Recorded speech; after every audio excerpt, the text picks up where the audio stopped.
안녕하세요. 반갑습니다. 와인 맛이 나통 위준혁입니다. 오늘은 브루곤의 거성, 최근 가장 핫한 도메인 중 하나인 도메인 비조의 장이부 비조 씨를 이렇게 한국에 처음 모시게 되었습니다. 오늘은 장이부 비조가 지닌 와인의 철학이라든지 양조 이야기, 그리고 평소 지내왔던 삶에 대해서 이야기를 좀 나눠볼까 합니다.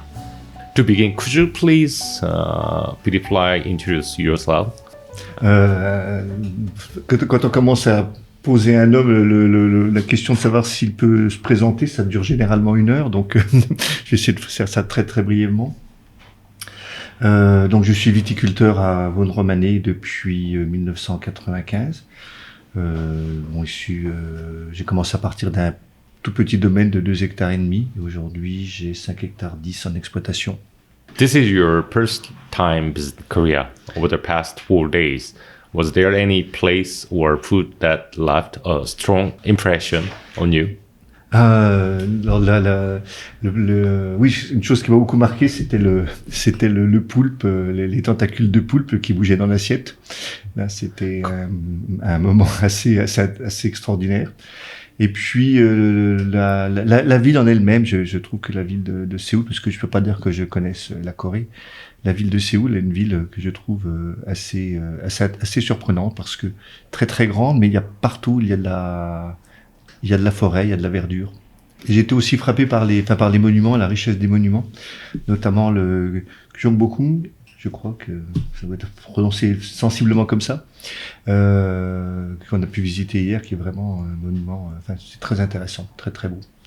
Voilà. Après, il me restera à revenir pour visiter un peu du reste de la Corée quand même.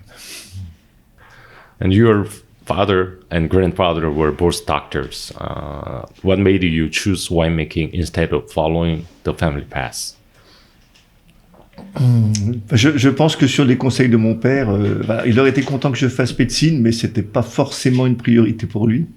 En fait, j'avais commencé des études. Je suis géologue j'ai une formation de géologue, à un niveau de bac plus 5, donc ingénieur, on va dire l'équivalent. Et j'avais pas forcément initialement suivi le métier de la médecine, métier familial. La géologie, je suis arrivé sur le marché du travail à un moment où la géologie avait très peu de débouchés. Et j'ai réfléchi à me réorienter. Généralement, mes amis ont fait de l'informatique. Et la vigne étant quelque chose qui m'intéressait, la vigne et le vin, j'ai préféré me réorienter sur ce domaine. Je vais juste compléter un peu en disant que mon grand-père était effectivement médecin, puisqu'il était chirurgien aux hospices de Beaune.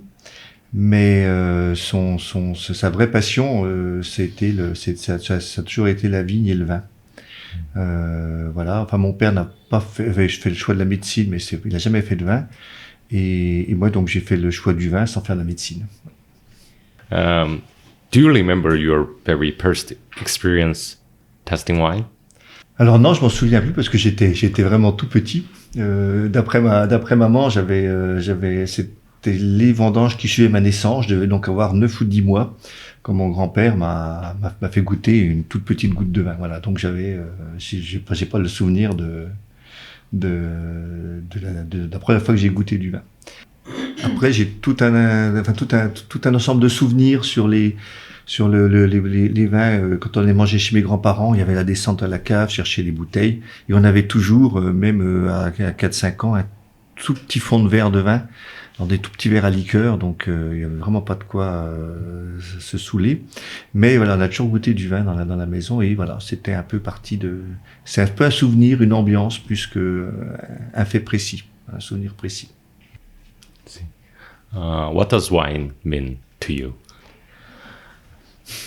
Le vin, la signification du vin, c'est c'est à la fois, c'est un produit c'est une transformation d'une matière, puisqu'on parle du raisin pour arriver à un produit qui va se conserver. Il y a une part de part de création, une part de magie, une part de mystère. Voilà, c'est quelque chose d'assez complexe. Alors j'aime pas trop parler de culture parce que je trouve que c'est trop réducteur pour le vin. Mais c'est vraiment c'est un univers en lui-même, le monde du vin. Avec pour moi, je le prends toujours comme étant un peu une vision très réduite très réduite, une réduction de l'univers. Voilà. Donc un scientifique disait que dans un verre de vin, il y avait tout le mystère de l'univers, et je suis assez d'accord avec lui. Now I'd like to dive into your winemaking philosophy. You have always used whole cluster fermentation. What led you to make that choice? And what do you see as the pros and cons compared to distemming? Alors pour moi, c'est toujours une question à laquelle il est difficile de répondre, puisque à la limite, ça revient à me demander pourquoi je n'égrappe pas. Et je trouve, d'un point de vue philosophique, je trouve ça très compliqué de devoir de répondre à cette question, alors que pour moi, la vraie question, c'est de savoir pourquoi on fait quelque chose. Alors, pourquoi on égrappe? Ça, pour moi, ça serait la vraie question. Et le fait de ne pas faire, c'est presque le chemin je dirais, le plus naturel. Voilà. Le fait de faire, ça, c'est une question. Le fait de ne pas faire, pour moi, ce n'est pas tout à fait. Donc, dans l'approche que j'ai eue du vin depuis le début, c'était d'arriver à trouver quels étaient les actes les plus essentiels pour faire le vin. Et donc, dès que quelque chose me paraît pas totalement nécessaire, je fais, ou qui n'est pas nécessaire, je fais l'impasse. Voilà, je ne le ferai pas. Donc, les grappages, c'est un vieux débat en Bourgogne qui a 250 ans, peut-être même plus. Et pour moi, c'est pas une, enfin, égrapper ou ne pas égrapper, on peut faire des grands vins dans les deux cas. Voilà. C'est juste une approche. Voilà. Dans l'approche de la simplification que j'ai, l'égrappage n'est pas nécessaire. D'une manière générale, comparé aux vins qui seront issus de vendanges égrappées, l'intérêt pour moi de conserver la rafle et surtout de conserver les raisins intacts, c'est qu'on obtient des vins qui sont, pour moi, je dirais plus déliés, moins compacts. Donc voilà, il y a les mêmes éléments, mais ils sont plus lisibles. Voilà. Les strates sont plus claires. Mais derrière, voilà, il y a peut-être des gens qui vont faire des vins égrappés qui arriveront au même résultat, donc que ce que je cherche. Et ça voudra dire que c'était pas forcément un choix absolument nécessaire on peut égrapper et faire des vins qui ont cette structure. Le vin, on en fait depuis au moins 5-6 000 ans. C'est pas facile d'inventer des nouvelles approches complètement innovantes. Could you recommend some Distem Pinot Noir? Des pinots noirs égrappés que je pourrais recommander. Oh ben il y en a plein.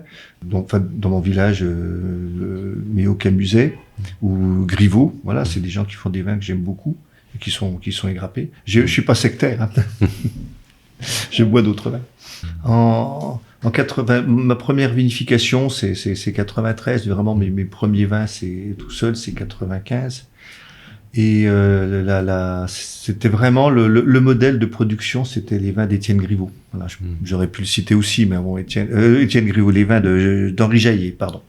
J'aurais pu le citer aussi, mais Henri Jaillet, voilà, il nous a quittés il y a quand même de nombreuses années. Et c'était son modèle de vin. Et pour lui, faire un vin fin, raffiné, c'était obligatoirement égrappé. Et la démarche, il y a une trentaine d'années, était un peu plus en opposition qu'aujourd'hui. Aujourd'hui, le fait qu'il y ait des rafles passe beaucoup mieux chez les journalistes et les consommateurs. Okay, you used the opalissage method in your vineyard, and what motivated that decision? Et donc la vigne de faire des hauts palissages permet d'avoir des raisins qui soient plus éloignés du sol, donc ils souffrent moins de la chaleur, parce que le sol, c'est la partie la plus chaude. Enfin, en journée, on peut monter à 70 degrés sur le sol. Et puis d'avoir des raisins qui restent à l'ombre des rangs d'à côté. Voilà. Donc ça me permet de protéger et de l'ombre et un peu de l'ombre et un peu du soleil, pardon, et un peu de la chaleur. Okay, let's talk about the wines you produced. Could you introduce your cuvée from Bourgogne au Côte de Nuit Blanc to Séjour? Et chez eux, Yeah, a little bit. toutes les cuvées. You choose just three? Something? Four? Non, on va commencer par les hautes côtes de Nuit. C'est une parcelle que j'ai plantée, qui était plantée en 2002. Voilà, en chardonnay. Donc, ce sont des vieux chardonnays qui viennent de la parcelle que j'exploite dans les Violettes, la cuvée de Violettes, et qui viennent eux-mêmes d'une parcelle que mes grands-parents avaient dans les Puligny, Pucelles. Donc là, c'est vraiment du vieux chardonnay bourguignon. Et voilà, c'est une parcelle, c'est ma toute première parcelle que j'ai récupérée après mon installation. Et c'est une cuvée que j'aime beaucoup. C'est un très bel endroit. Et puis pas toujours facile à cultiver quand même parce il y a très peu de sol. Mais pour moi, quand je l'ai planté, tout le monde m'a dit c'est des terras rouges, mais je trouve que ça fait un vin blanc très intéressant. La deuxième cuvée que je vais choisir, ce sera les Vosnes romanée, pardon. Vosnes romanée, disons que c'est le cœur de la production du domaine. Il y a 1 hectare de vignes sur plusieurs parcelles qui sont assemblées sensiblement dans le même endroit, dans la partie basse du village. Avec des vignes qui sont de différentes époques. Les plus jeunes on va avoir 40 ans cette année, et les plus vieilles auront 100 ans dans 3 ans. Voilà. Et c'est une cuvée qui fait à peu près entre 2400 et 3000 bouteilles par an. Et puis ce sont aussi les parcelles qui s'inscrivent le plus dans l'histoire familiale, parce que la plupart ont été acquises en 1792, juste après la Révolution. Donc c'est vraiment l'histoire du vignoble, du vignoble familial du côté de mon grand-père, du côté de la mère de mon grand-père. Ce sont ces parcelles de Vosnes. Et la dernière, ça sera la parcelle des Chezeaux, parce que j'ai une parcelle des Chezeaux, la parcelle d'Orvaux, avec lesquels je fais la cuvée des Chezeaux. 1,5 hectare que mon grand-père a acheté en 1919, après la Première Guerre mondiale, et qu'il a replanté en 1924. Donc la vigne a fêté ses 100 ans l'année dernière. Et c'est certainement la parcelle aussi, grâce à laquelle j'ai pu vraiment m'installer, et puis je pense réussir dans la réputation du domaine, parce que c'est un grand cru et que ça ouvre des portes commerciales. C'est plus facile à faire. Voilà. Ça donne de la facilité. Vosnes romanée l'episode which you released in 2008 vintage. Can you tell us more about that wine? Alors les pesos, c'est donc le peso, c'est en bourguignon. Alors c'est le piquet qui tient la vigne. Dans le sud, ça s'appelle échalas, dans le sud de la France. Donc c'est la vieille technique de culture de la vigne en Bourgogne, avant la replantation après le phylloxéra. Et c'est une technique qui m'intéressait depuis un petit moment, toujours pour des questions de réchauffement climatique. Donc ça permet, l'idée de départ, c'était de ne pas avoir une haie, d'avoir une ligne qui soit discontinue, et donc de pouvoir avoir l'air qui passe au travers de la plantation, et ce qui permet d'aérer, donc faire baisser la température. Alors comme on avait un peu de récolte cette année-là, on a fait une cuvée à part, et j'ai été surpris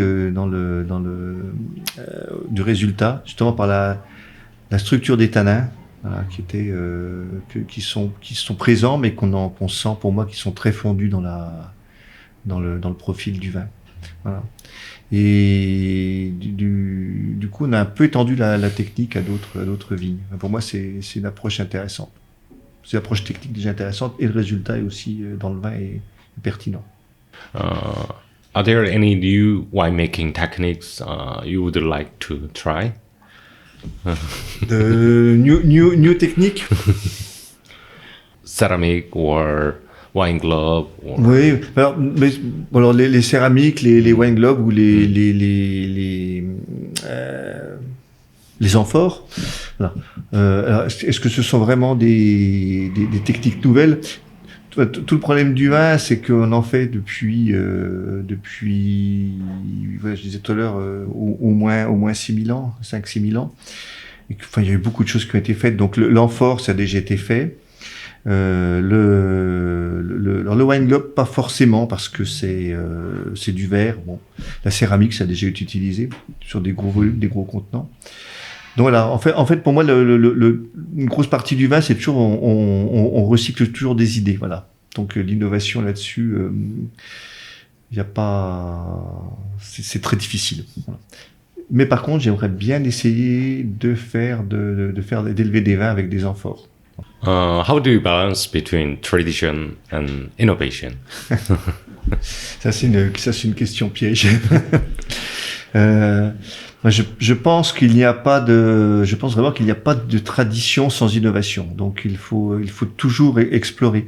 Si faire du vin ça avait été répéter toujours le même schéma, je pense que j'aurais jamais fait de vin.